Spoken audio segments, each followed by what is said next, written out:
Hello friends, कैसे हैं आप लोग। हमारे यूट्यूब चैनल बागनाथ क्लासेस में आपका बहुत बहुत स्वागत है। दोस्तों, जो हमारे चैनल में नए दोस्त जुड़ रहे हैं वह हमारे चैनल को सब्सक्राइब करना ना भूलें। दोस्तों, ज्योग्राफी सीरीज के अतिरिक्त मैं आप लोगों के लिए फिर एक नई सीरीज लाने जा रहा हूं। दोस्तों, कुछ लोगों के हमारे व्हाट्सएप में मैसेज आ रहे थे कि सर यूकेपीएससी जो मेंस की तैयारी कर रहे हैं वो स्टूडेंट और कक्षा 10th के स्टूडेंट, इकोनॉमिक्स के स्टूडेंट, कि सर केंद्रीय प्रवृत्ति की मापें वाला जो टॉपिक है उसको आप हमें एक वीडियो के द्वारा समझा दीजिए। तो दोस्तों, मैंने आप लोगों के भावनाओं को समझते हुए मैं ये टॉपिक लेके आ रहा हूँ। देखो दोस्तों, ये ऐसा टॉपिक है, ये सब जगह काम आएगा, चाहे यूकेपीएससी आप मेंस की तैयारी कर रहे हो या कोई प्री की तैयारी कर रहा हो। इसके अतिरिक्त कक्षा 10th मैथ्स में भी ये काम आएगा। इकोनॉमिक्स के स्टूडेंट के लिए रामबाण सिद्ध होगा। इसके अलावा ज्योग्राफी प्रैक्टिकल में भी ये टॉपिक है, और ग्रेजुएशन पे अगर कोई इकोनॉमिक्स लेता है तो वहाँ पर भी उसके लिए लाभदायक है। इसके अतिरिक्त दोस्तों, अगर कोई कॉमर्स वाले स्टूडेंट हैं तो उनके लिए भी ये टॉपिक इम्पोर्टेंस है। तो दोस्तों, मैं आप लोगों के सामने एक नया टॉपिक जो लाया हूं, उस टॉपिक का नाम है केंद्रीय प्रवृत्ति की मापें। तो दोस्तों, केंद्रीय प्रवृत्ति की मापों में जो है तीन चीजें मुख्य हैं। एक आपका आता है मीन, जिसको हम कहते हैं माध्य, या इसका एक नाम और है माध्यक भी कहते हैं इसको, या अंकगणितीय माध्य भी कहते हैं इसको, अंकगणितीय माध्य, औसत भी कहा जाता है इसको। और दूसरा है दोस्तों मीडियन, जिसको हम माध्यिका कहते हैं। ठीक है, क्या कहते हैं? माध्यिका। और तीसरा है दोस्तों मोड, इसको हम कहते हैं बहुलक। देखो, केंद्रीय प्रवृत्ति की माप के अंतर्गत ये तीन टॉपिक बहुत इंपॉर्टेंट है दोस्तों। इसके अतिरिक्त तो और भी होते हैं। अगर कॉमर्स के स्टूडेंट और क्या कहते हैं इकोनॉमिक्स के स्टूडेंट अगर वो कहें कि स्टैंडर्ड डिविएशन, क्या कहते हैं चतुर्थक विचलन, और इसके अतिरिक्त तो कोरिलेशन, सहसंबंध ज्योग्राफी के स्टूडेंटों के लिए बहुत इंपॉर्टेंट है। रेंज है।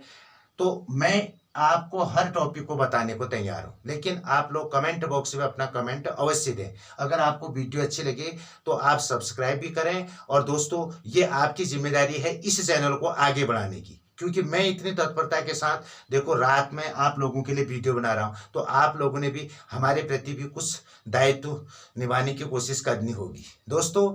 तो देखिए, सबसे पहले मैं आप लोगों को आज बताऊंगा मीन। ठीक है, मीन को मैंने आपसे कह दिया अभी, इसको अंकगणितीय माध्य भी कहा जाता है, एवरेज औसत भी कहा जाता है। इसको मैं दो विधि के द्वारा बताऊंगा आपको। एक विधि कहलाती है दोस्तों डायरेक्ट मेथड। पहली जो मेथड है वो है आपकी डायरेक्ट मेथड, और जो दूसरी मेथड है दोस्तों वो इनडायरेक्ट है। दूसरी कौन सी है? Indirect method. डायरेक्ट मेथड इसको हिंदी में प्रत्यक्ष विधि कहते हैं, इनडायरेक्ट मेथड इसको अप्रत्यक्ष विधि कहते हैं। तो दोस्तों, मैंने एक प्रश्न ले रखा है, उस प्रश्न के द्वारा मैं आपको पूरा इसको जो है मैथमेटिकल तरीके से आपको बताऊंगा। देखिए दोस्तों, एक प्रश्न है, देखो यहां आपको दे रखा है मालवा पठार के जिले, मालवा पठार के जिले। देखो, जो मीन है एक तो व्यक्तिगत श्रेणी में निकाला जाता है, एक खंडित श्रेणी में निकाला जाता है, एक अखंडित श्रेणी में निकाला जाता है। तो आज मैं आपको इंडिविजुअल सीरीज व्यक्तिगत श्रेणी के बारे में बताने जा रहा हूं। तो मालवा पठार के जिले दे रखे हैं, और एक जगह दे रखा है वर्षा मिलीमीटर में, यानी रेन इन mm। देखो, जो मालवा पठार के जिले हैं इसमें से इंदौर है, यहां जो वर्षा की मात्रा है दोस्तों 979 है, 979 mm। देवास है, देवास में जो वर्षा की मात्रा है 1083 है, 1083 83। तीसरे नंबर पे है आपका धार। धार में जो वर्षा है उसकी मात्रा है 833, 833।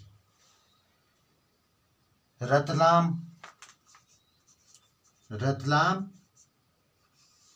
यहां जो वर्षा की मात्रा है दोस्तों वो है 896, 896।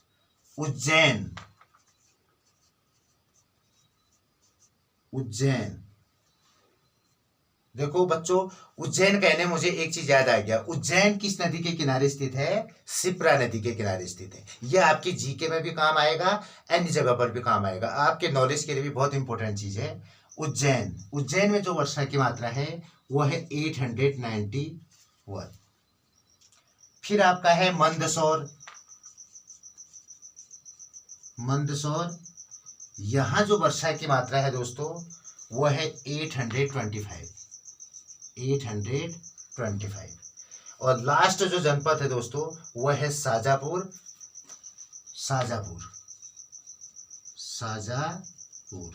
यहां जो वर्षा की मात्रा है दोस्तों वो है आपका 977, 977 मिलीमीटर। अब दोस्तों देखिए यहां पर मैंने आपसे क्या कहा, व्यक्तिगत श्रेणी की बात कर रहा हूं मैं। कौन सी श्रेणी की? इंडिविजुअल सीरीज की बात कर रहा हूं। तो इंडिविजुअल सीरीज में एक मेथड डायरेक्ट मेथड है और एक इनडायरेक्ट है। सबसे पहले मैं डायरेक्ट मेथड बता रहा हूं आप लोगों को। देखो डायरेक्ट मेथड बहुत इजी है दोस्तों। इसमें हम क्या करते हैं, जो हमें वर्षा के आंकड़े दे रखे हैं इन समस्त आंकड़ों को, ठीक है, 1 2 3 4 5 6 7, 1 2 3 4 5 6 7, ठीक है, इन सभी मूल्यों को हम क्या कर देते हैं, जो वर्षा के आंकड़े हैं इनको हम जोड़ देते हैं। जोड़ते कैसे हैं? देखो दोस्तों बहुत आसान तरीका है। देखो 7 + 5 12, 1 13, 13 और 6 19, 19 और 3 22, 22 और 3 25, 25 और 9 कितना होता है? 34। कितना कैरी आ गया? 3। 7 + 3 10, 18, 21, 30, 39, 41, 41 और 7 कितना है? 48। 4 कैरी आ गया। 9 और 4 13, 13 और 8 21, 8 29, 29 8 37, 37 और 8 45, 45 और 9 54। कैरी कितना? 5, 5 और 1 6। देखो दोस्तों इन सभी जो वर्षा के जो 1 2 3 4 5 6 7 आंकड़े थे इनको हमने जोड़ दिया। जोड़ने पर कितना आया? 6484। जोड़ के लिए जो होता है, ये जो जोड़ है इसके लिए सिग्मा चिन्ह का प्रयोग किया जाता है, ठीक है। तो हम इसको क्या लिख सकते हैं? सिग्मा। सिग्मा किसका जोड़ है दोस्तों? वर्षा का। यानी इसको मैंने क्या मान लिया? एक्स। क्या मान लिया? एक्स मान लिया। दोस्तों देखो वर्षा जो मिलीमीटर में है इसको मैंने एक्स मान लिया।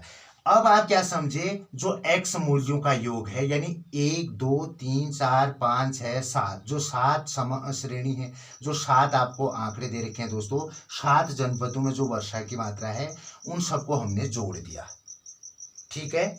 सिग्मा का चिन्ह लगा दिया और किसका जोड़ कर रखा है? एक्स का जोड़ कर रखा है, यानी वर्षा का जोड़ कर रखा है। तो सिग्मा एक्स इक्वल टू 6484 हो गया, ठीक है दोस्तों। अब देखिए यहां टोटल जनपदों की संख्या कितनी है? How many total districts? तो आप कह सकते हो 1 2 3 4 5 6 7।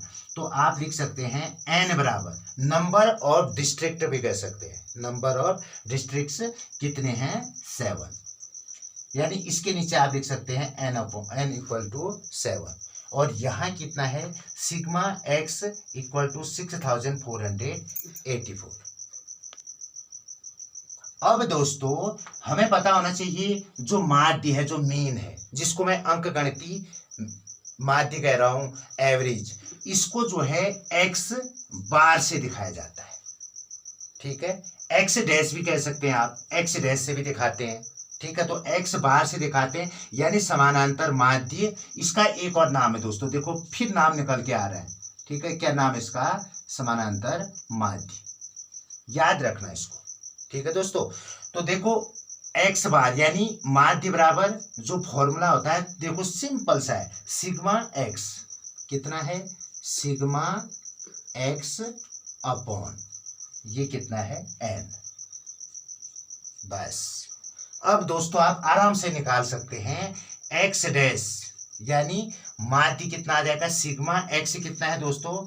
6484 6484 upon how many total numbers of district, तो कितने हैं? 7। ठीक है, how many total district? 7 districts हैं। ठीक है, तो आप अब देखो 7 से इसको डिवाइड कर दोगे, 7 का भाग दे दो इसमें। ठीक है, देखो 7 की टेबल दे सकते हैं आप किसमें? 6484 में। 7 8 जा 56, 7 9 जा 63, 7 9 जा 63, तो 1 रिमाइंड बचा। यहाँ आपका 18 हो गया। 7 2 जा 14, कितना बचा? 4। फिर यहाँ कितना? 44। 7 6 जा या 7 6 जा कितना होता है? 42। 7 6 जा 42, तो 2 बचा। यहाँ हमने पॉइंट लगा दिया दोस्तों, यहाँ 0 बढ़ा दिया। ठीक है, 7 2 जा 14, फिर कितना बचा? 6, फिर 0 लगा दिया। 7 8 जा 56, तो ऐसे करके ये आते रहेगा। तो आप दशमलव के बाद 2 स्थानों तक अगर आपने निकाल दिया तो ठीक हो गया। तो आपका कितना आ गया दोस्तों? x डैश इक्वल टू कितना आ गया? 926.28।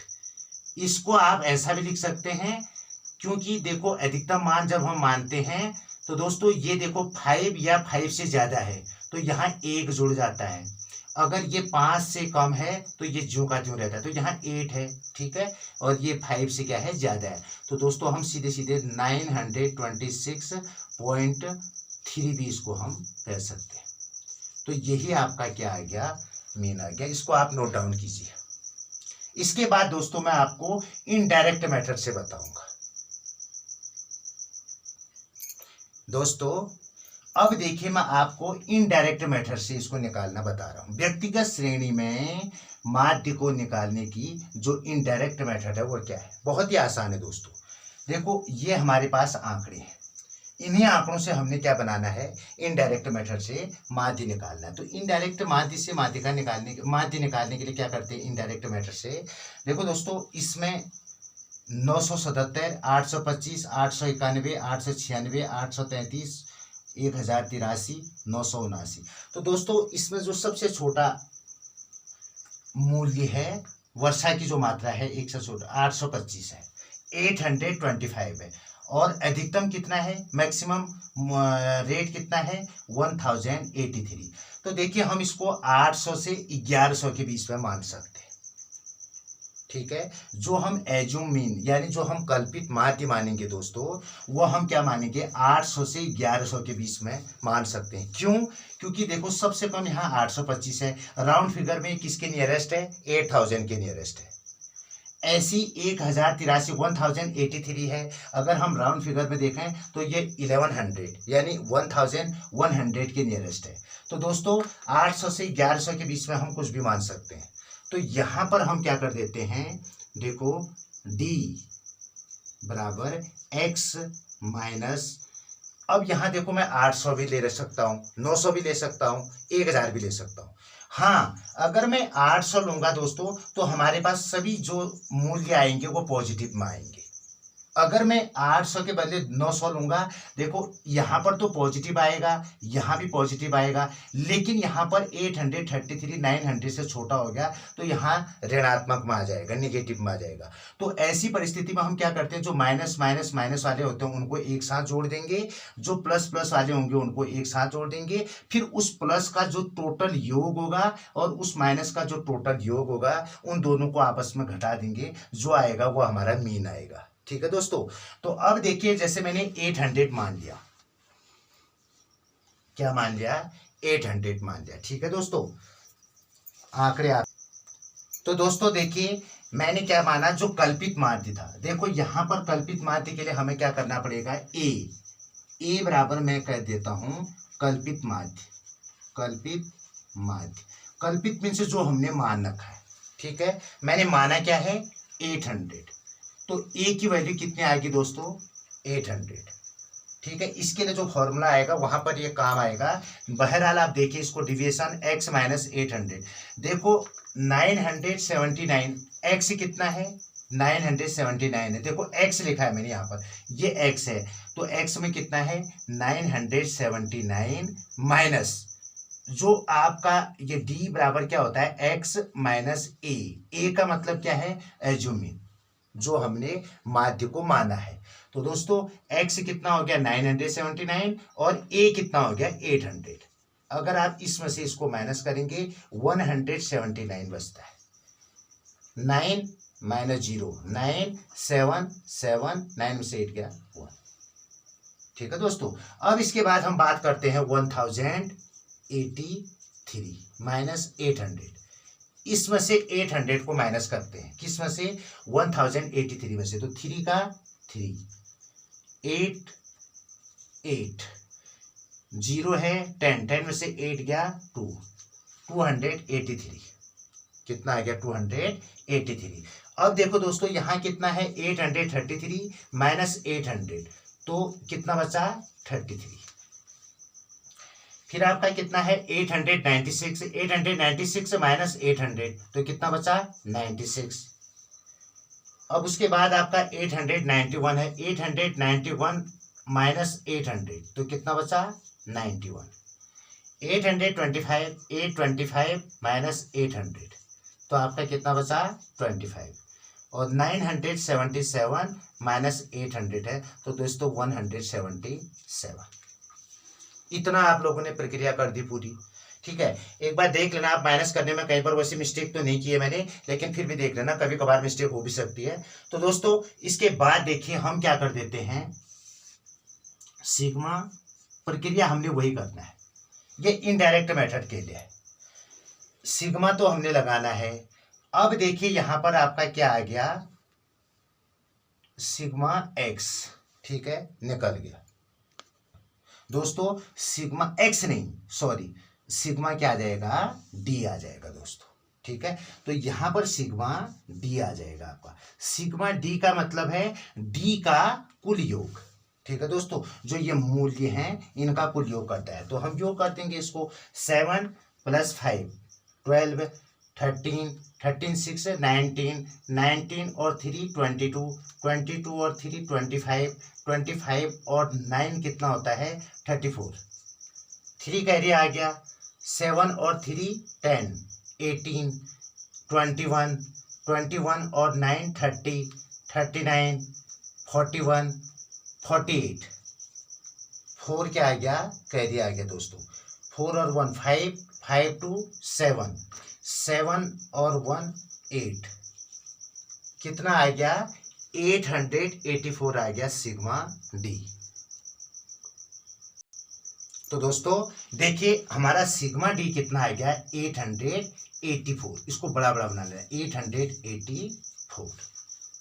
अब दोस्तों देखो, जो इनडायरेक्ट मेथड में मीन निकालने का जो फॉर्मूला होता है, इनडायरेक्ट मेथड में मीन निकालने का जो फॉर्मूला होता है उसका क्या होता है, देखो X bar equal A plus sigma D upon N. ये आपका जो है इनडायरेक्ट मेथड में मीन निकालने का फॉर्मूला है। देखिए एक्स बार हमने निकालना है, मीन हमने निकालना है, उसको ज्यों का त्यों लिख देते हैं। ए का मतलब है दोस्तों एज्यूम मीन, जो मैंने माना था। ठीक है, आप चाहो तो 900 भी मान सकते हो, 1000 भी मान सकते हो, 1100 भी मान सकते हो, इसमें कोई डाउट करने की जरूरत नहीं है। तो दोस्तों ए मैंने कितना मान रखा है 800 माना है, प्लस सिग्मा डी कितना है, देखो सिग्मा डी कितना आ गया दोस्तों 884। 884 अपॉन, और टोटल n कितने हैं 7।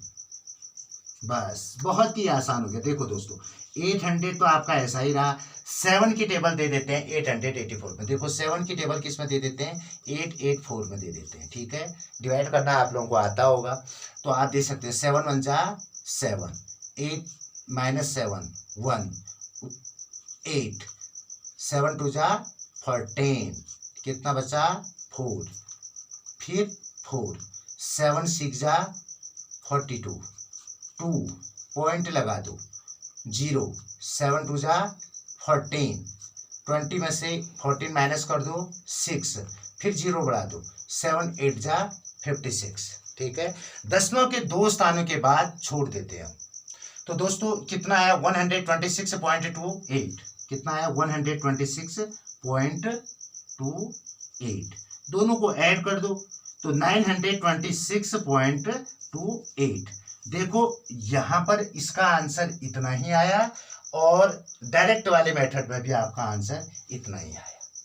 तो दोस्तों व्यक्तिगत श्रेणी में मीन कैसे निकाला जाता है मैंने आप लोगों को डायरेक्ट मेथड से भी बता दिया और इनडायरेक्ट मेथड से बता दिया।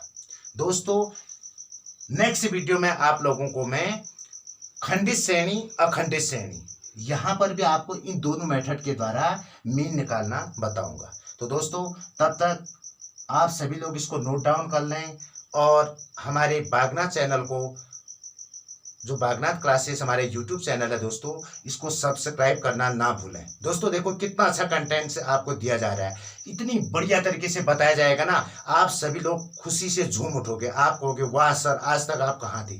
तो देखो आज हम हमारी एंट्री जो है यूट्यूब में हो चुकी है। तो दोस्तों आप लोगों का भी दायित्व है कि आप लोग हमें जो है आगे बढ़ाने की कोशिश करें, हमारे चैनल को और आगे बढ़ाने की कोशिश करें और हम आप लोगों को इतना अच्छा कंटेंट देंगे तो आप लोग खुशी से झूम उठोगे। तो दोस्तों इसी के साथ मैं अपना इस वीडियो को यहीं पर समाप्त कर रहा हूं और आप सभी लोग पढ़ाई कीजिए और जम के बिल्कुल आप ये मान के चलो 2-4 घंटे आप जो है हमारे चैनल को देखते रहें। आप चाहे यहाँ जीके की बात करो, चाहे आप ज्योग्राफी की बात करो, मैथ्स का आपका धीरे धीरे शुरू हो रहा है, इंग्लिश की बात करो, अभी हिंदी पर भी आपको वीडियो दी जाएंगी। ठीक है, हिंदी में जो है मैडम के द्वारा आपको हिंदी बढ़िया तरीके से पढ़ाया जाएगा। तो दोस्तों आप लोगों के लिए, लेकिन इतना मैं आप लोगों से कह रहा हूं कि आप लोगों को इस चैनल को आगे बढ़ाने के लिए आगे आना होगा। तो दोस्तों यहीं पर मैं अपनी बात समाप्त करता हूं। जय हिंद, जय बागनाथ।